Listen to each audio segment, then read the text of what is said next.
반갑습니다. 우리 옆 사람과 인사하실까요? 잘 오셨습니다. 자, 우리 옆에 교회 학교 선생님들 계시면 봉사자들 있으면 그렇게 인사해 주십시오. 수고하셨습니다.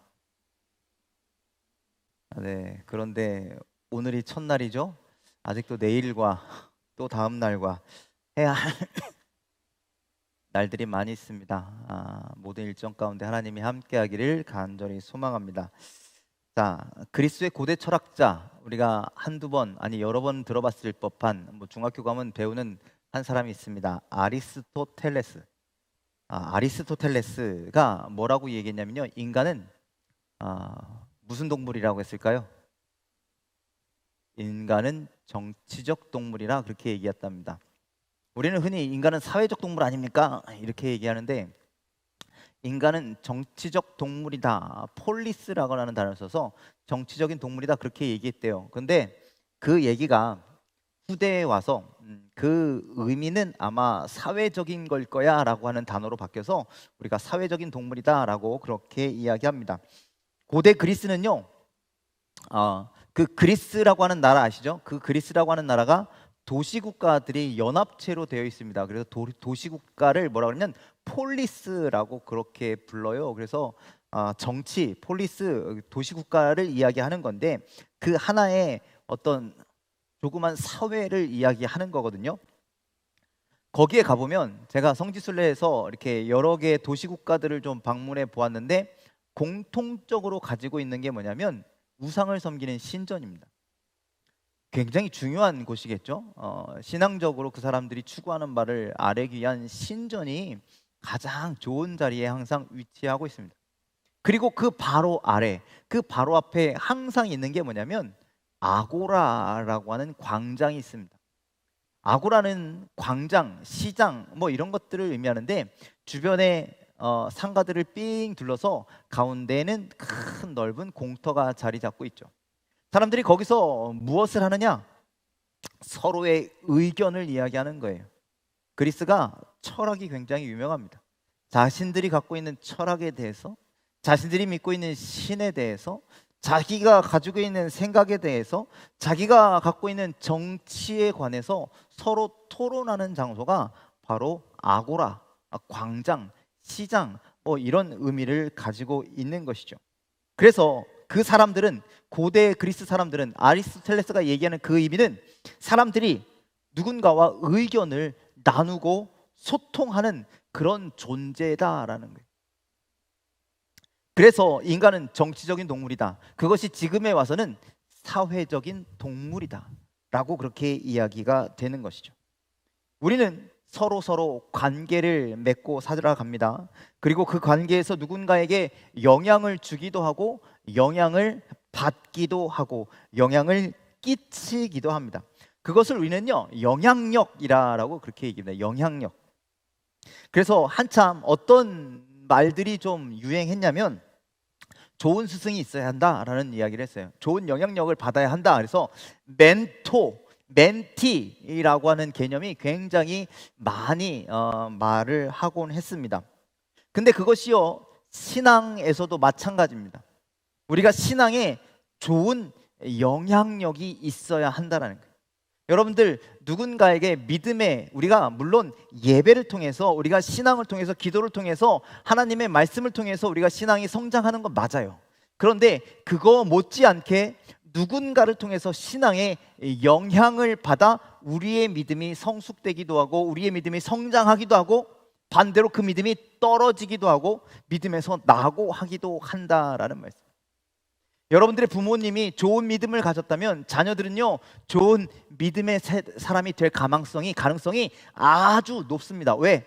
부모의 좋은 영향력을 받기 때문입니다.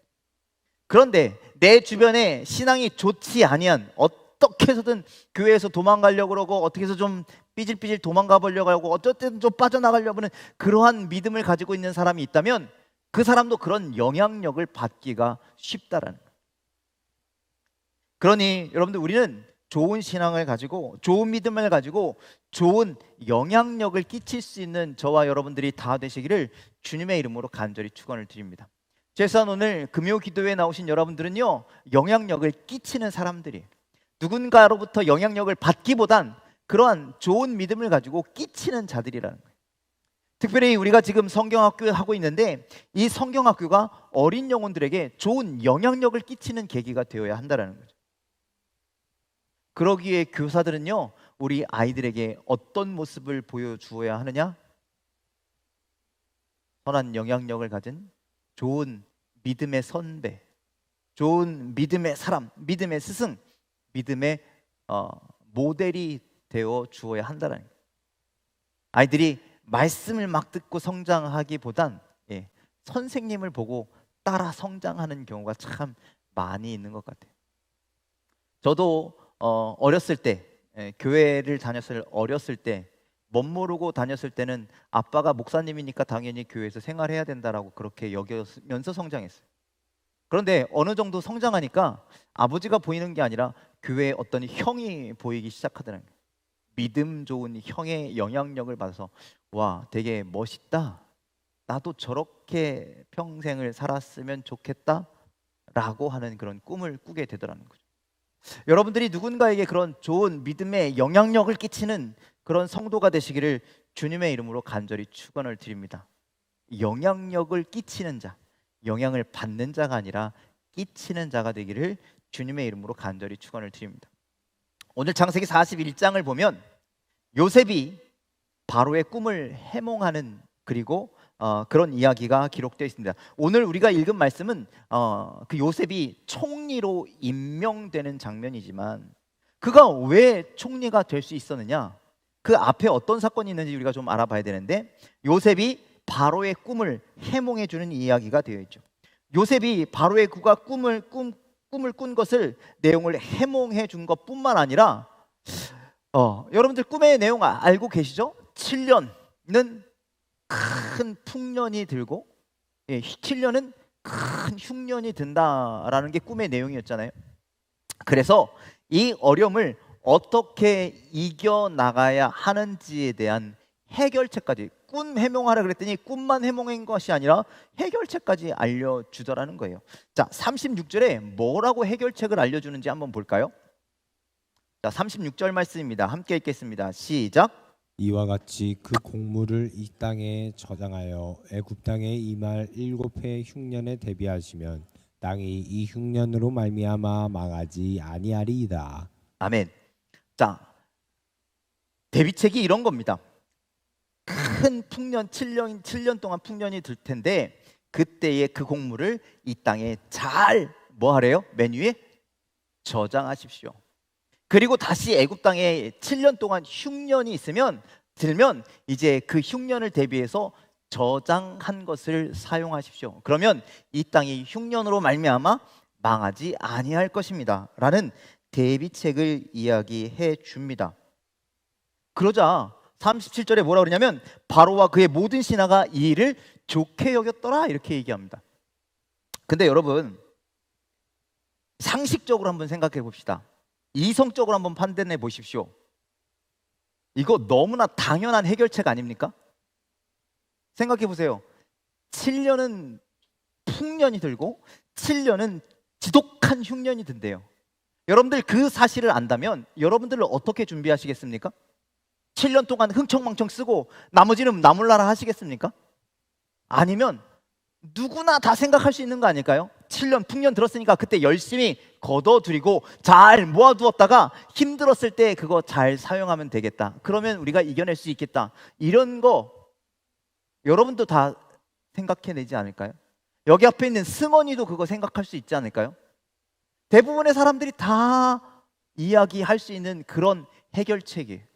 그런데 그 해결책을 가지고 바로와 그의 모든 신하들이 이 일을 어떻게 여겼다는 거예요? 좋게 여겼다라고 그렇게 얘기합니다. 그래, 그 말이 맞아, 그거 좋은 해결책이야, 그렇게 이야기할 수도 있지만 더 이해되지 않는 부분은요, 그렇게 당연한 해결책을 제시한 그 요셉이라고 하는 청년을요 애굽의 총리로 세우더라는 거예요. 아니 여러분들 생각해 보십시오. 요셉이 어떤 사람이에요? 지금 어디다가 임금 앞에 나왔습니까? 감옥에 갇혀 있다 나온 거 아니에요? 엄밀히 말하면요 죄인인 거예요. 무슨 죄를 졌어요? 보디발의 아내를 범했다라고 하는 그 누명이긴 하지만 아주 치욕적인 죄 아닙니까? 그 죄를 뒤집어 쓰고 지금 감옥에 있는 죄수예요. 지금 그 전에는 어떤 사람이었냐면은 가나안 땅에서 팔려온 노예 신분이었어요. 바로의 입장에서는요, 그 사람은 그냥 죄인이고 노예였던 사람입니다. 그런데 그런 요셉의 꿈을 요셉이 해몽한 그 꿈의 내용을 그대로 받아들인다. 그리고 그런 그가 제시한 해결책이 우와, 정말 좋은 해결책이네요. 우리가 보면 뻔한 건데 그것을 받아들인다. 그래서 일개 죄인인 신분인 한 젊은이의 그 해결책을 가지고 이 엄청나게 큰 나라가, 애굽이라고 하는 엄청난 큰 나라가 그 사람 앞에 14년, 앞으로의 14년, 아니 미래를 맡긴다? 여러분들, 이게 상식적으로 가능한 일입니까? 여러분들 그렇게 하라면 하시겠습니까? 그런데 바로는요, 그걸 그렇게 했다라는 거예요. 그가 누구이든 상관없어. 그가 어떤 환경에 있던 사람인지 상관없어. 그가 이야기하는 것이라면, 그가 세운 계획이라면 나 다 신뢰해, 나 다 믿어 라고 그렇게 지금 이야기하고, 그래서 총리까지 세우더라는 거예요. 아니 왜 요셉 같은 사람한테, 아니 왜 죄인의 신분인데, 왜 노예의 신분인데 그 사람만을 그렇게 찰떡같이 들어야 하느냐. 성경은 그 이유에 대해서 38절 39절에 이렇게 얘기합니다. 자, 38절 39절입니다. 함께 읽겠습니다. 시작. 바로가 그의 신하들에게 이르되 이와 같이 하나님의 영에 감동된 사람을 우리가 어찌 찾을 수 있으리요 하고 요셉에게 이르되 하나님이 이 모든 것을 내게 보이셨으니 너와 같이 명철하고 지혜 있는 자가 없도다. 아멘. 바로가요, 지금 자신 앞에 있는 요셉을 바라보았더니 요셉이 하는 말을 가만히 듣고 있는데 거기에서 무엇을 발견했냐면 하나님의 영을 발견했다라는 거예요. 바로가 신하들에게 그렇게 얘기합니다. 이와 같이 하나님의 영에 감동된 사람을 본 적 있어? 이 사람 하나님의 영에 감동된 사람 보이지? 지금 그 얘기를 하고 있는 거 아닙니까? 그리고 그 안에서 하나님의 지혜와 하나님의 명철을 발견하게 된 거예요. 내가 이렇게 지금 꿈을 해몽할 수 있는 것, 내가 이렇게 해결책을 제시할 수 있는 건 사람의 지혜가 아니라, 사람의 어떤 지식이 아니라 하나님이 주신 지혜와 명철로 지금 우리에게 대답하고 있음을 바로가 요셉을 통해서 보게 되었다라는 거예요. 그러니 이가 어떤 사람이든 간에 우리에게 이야기하는 것이라면 난 다 믿을 수 있어, 난 다 그대로 따를 거야 라고 지금 그렇게 이야기하는 겁니다. 여러분들, 이것이 믿음의 사람들이 가져야 할 영향력이라는 거예요. 교회 다니는 사람들의 말이라면 난 믿어, 난 신뢰, 저 사람들 헛소리 할 사람들이 아니야, 이럴 만한 우리가 영향력을 가지고 있어야 한다는 거죠. 여러분들, 요셉이란 인물이 갖고 있는 영향력이 이런 것이라는 거예요. 여러분들, 지금 불신자로 상징되는 세상의 권력, 힘으로 상징되는 이 애굽이라고 하는 나라가 배경이라는 거예요. 그곳에서 그 나라를, 애굽을 다스리고 있는 그 중심된 한 사람, 힘, 권력을 대표하는 그 바로라고 하는 임금의 눈에 요셉이 단순히 죄인이고 노예 출신이고 어떻게 해서든지 한번 신분 상승해 보려고 그냥 입 바른 소리 하는 사람이 아니라 정말 이 자에게 주신 그 지혜가, 명철이 하나님에게서부터 나온 것이구나. 이 사람이 보통 사람이 아니라, 헛소리하는 사람이 아니라 하나님의 영에 정말 감동된 사람이라는 것을 깨달았다라는 거예요. 누가? 바로라고 하는 사람, 세상의 중심된 사람, 세상의 권력을 잡은 자가 그렇게 인정했다라는 거죠. 당시 애굽에 있는 정치인들, 박사들, 정책을 담당하는 모사들, 절대로 그들과 비교할 수 없는 힘이, 감히 어떻게 그 비교를 알 수 없는 힘이 누구에게 있었느냐? 요셉에게 있었다는 거예요. 그 지혜와 명철을 왕이, 바로가 요셉에게 있었음을 보았다라는 사실입니다. 성경이 그렇게 말씀하고 있죠. 하나님이 이 모든 것을 너에게 보여주셨으니. 이것이 우리가 가진 영향력이라는 거예요. 요셉이 열심히 연구하고 꿈에 똥이 나타나면 돈을 버는 거래, 그런 얘기 옛날에 들어보셨습니까? 예. 그래서 똥차를 꿈에 보시면 복권을 사란 얘기가 있었어요. 예. 그래요, 안 그래요? 있었죠. 또 꿈을 꾸면 이런 거 엄청 많이 미신적으로 믿잖아요. 요셉이 지금 그거 공부해서 왕의 꿈을 해결해 준 게 아니라는 거예요. 자기가 노력해서 해결해 준 게 아니라는 거예요. 자신만의 노하우를 가지고 꿈을 해석해 준 게 아니라는 거예요. 꿈을 해석한 것은요, 하나님이 주신 능력이었다라는 거예요. 하나님이 주신 은사였다라는 거예요. 하나님이 주신 달란트라는 거예요. 그것을 가지고, 그 충만함을 가지고 있던 이 요셉이 그 적시적소에 하나님이 예비하신 그때에 그 꿈을 해결하게 하시고 해몽하게 하시고 또 지혜로 말미암아 해결책을 제시하게 하시고, 이 모든 것은요, 요셉이 잘나서가 아니라, 요셉이 노력해서가 아니라, 그의 능력으로 된 것이 아니라 하나님이 주신 능력임을 여러분들 반드시 기억하시길 바랍니다. 그 하나님의 능력을 누가 알아챘느냐? 바로가 알아챘다라는 거예요.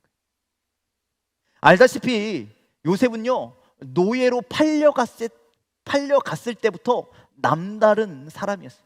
남다른 청년이었어요. 우리 창세기 39장 2절 3절 말씀 볼까요? 자, 함께 읽겠습니다. 시작.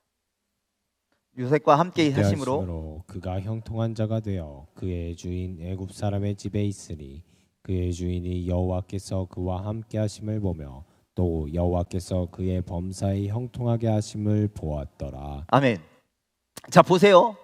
노예로 팔려갔던 보디발의 집에서도 바로왕처럼 보디발이 그것을 보았다라는 거예요. 무엇을 보았느냐? 얘 봐라, 하나님이 얘와 함께 하시네를 보았다라는 거예요. 하나님이 그와 함께 하시니까, 요셉과 함께 하니까 제가 범사에 형통하네를 보았다라는 거예요. 아니, 여러분들 솔직하게 생각해 보세요. 노예 신분인데 형통하대요. 형통하면 그게 주인보다 형통하겠습니까?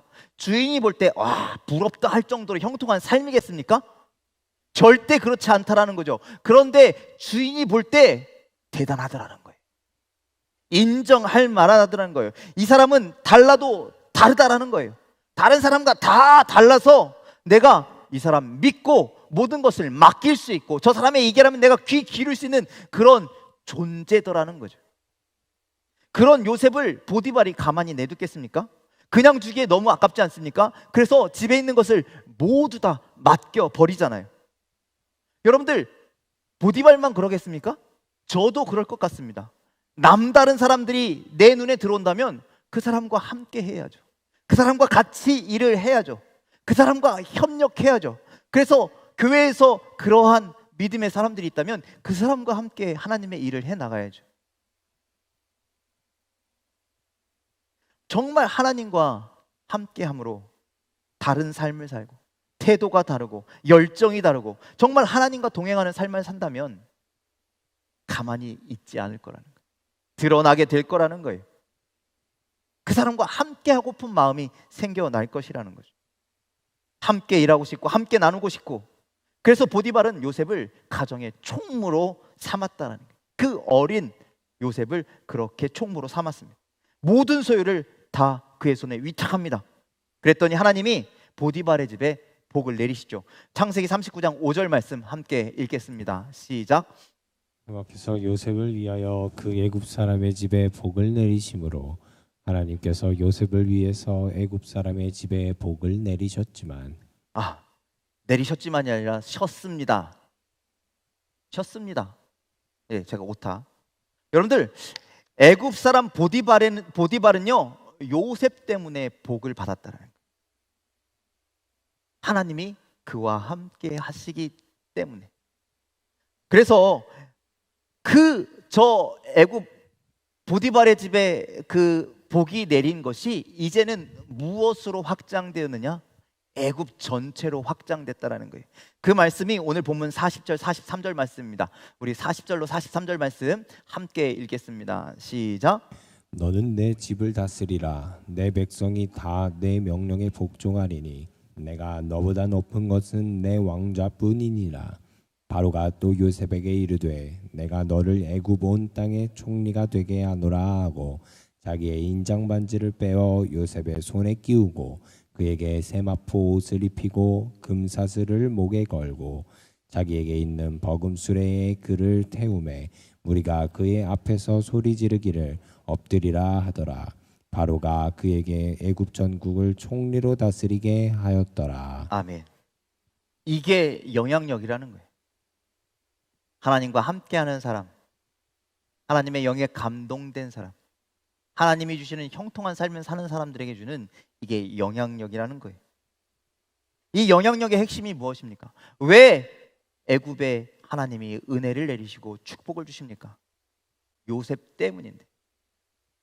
그가 어떤 사람이었기 때문에 축복을 주시느냐? 그가 하나님과 동행했기 때문입니다. 하나님의 영에 감동된 사람이었다라는 거예요. 하나님의 영에 감동됐다는 걸 우리는 성령 충만함이라고 그렇게 얘기하죠. 보디발이 하나님과 동행하는 요셉을 본 것이고 바로왕은 하나님과 동행하는 요셉에게 임한 성령의 충만함까지 본 거라는 거예요. 그래서 그가 지혜와 명철이 가득하고 꿈을 해몽하고 또 앞을 계획하고 이 모든 것이 저 사람이 잘나서가 아니라 저 사람과 함께하는 하나님이 그에게 주시는 거구나, 그에게 보여주시는 거구나 라는 것을 알게 되었습니다. 지금 요셉의 선한 영향력과 성령의 충만함을 보고 깨닫고 영향받은 여러분들 보디발이나 바로왕이나 여러분들 그 사람들은요 교회 다니는 사람 아니잖아요. 믿음이 있는 사람 아니잖아요. 하나님에 대해서 믿음이 있는 사람 아니잖아요. 보디발이나 바로왕은요 지금 세상의 사람들을 상징하는 거예요. 하나님을 알지도 못하는 사람들을 상징하는 거예요. 그런데 그들의 입술을 통해서 고백하게 됐더라는 거예요. 저 사람은 달라. 저 사람은 하나님이 함께 하셔. 형통해. 다 맡겨도 되겠어. 여러분들 보디발이나 바로왕은요 쉽게 말하면 하나님을 알지 못하는, 믿지 못하는 우리 직장의 상사나 동료들을 이야기하는 겁니다. 교회 다니지 않는 부모 혹은 가족들을 이야기하는 겁니다. 학교나 학원의 선생님 또는 친구들을 이야기하는 겁니다. 우리 주변에 존재하는 수많은 불신자들을 이야기하는 겁니다. 그들이 처음에는요 교회 다니는 거 되게 우습게 여겨요. 아유 네가 무슨 교회를 다니냐, 야 교회 가면 밥을 주냐 뭘 주냐 막 이런 얘기를 하다가, 그런데 그런 불신자들이 나의 삶을 보고 우리들의 삶을 보고 우리랑 다르네, 다른 사람들이랑 다르네, 하나님의 영에 감동됐네, 하나님과 동행하네, 그래서 형통한 삶을 사네. 여러분들 이렇게 고백되는 날이 속히 오기를 주님의 이름으로 간절히 축원을 드립니다. 우리끼리 격려하고 우리끼리 축복하는 말이 아니라 믿지 않는 자들에게, 믿지 않는 자들의 입술을 통해서 그런 고백이 나타나야 한다. 그런 영향력이 우리에게 있어야 돼요. 믿음의 영향력이 우리에게 있어야 합니다. 아까도 말씀드렸지만 요셉이 대단해서가 아니에요.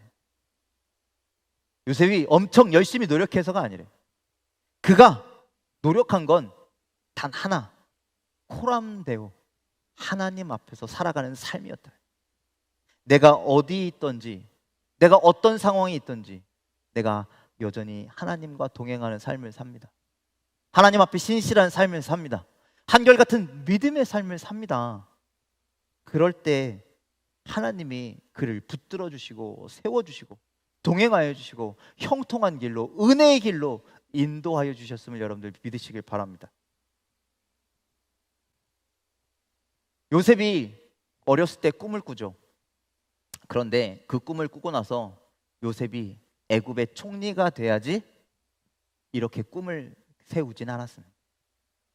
꿈을 꾸고 그래 하나님과 동행하는 삶을 살아야지 이런 꿈을 꿨다라는 거예요.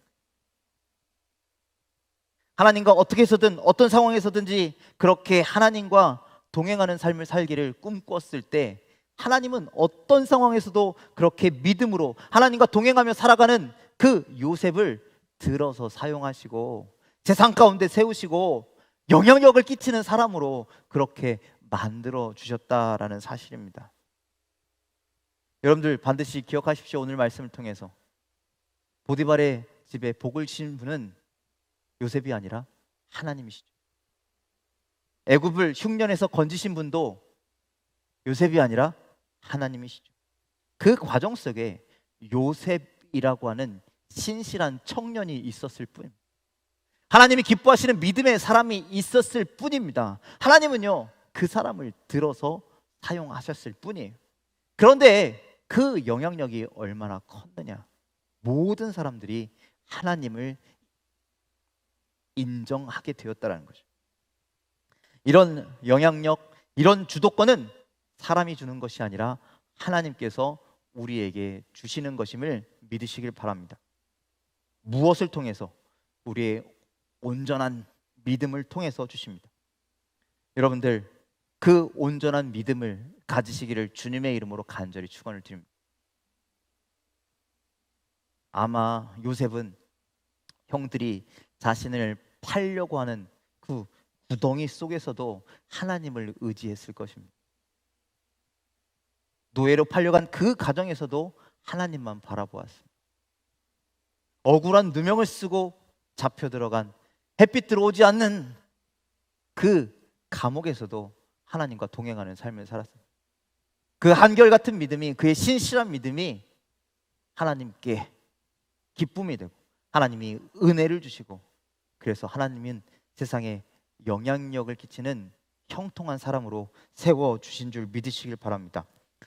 오늘 이런 선한 믿음, 선한 믿음의 영향력이 우리 오늘 예배하고 기도하는 여러분들 가운데 있게 되기를 주님의 이름으로 간절히 축원을 드립니다.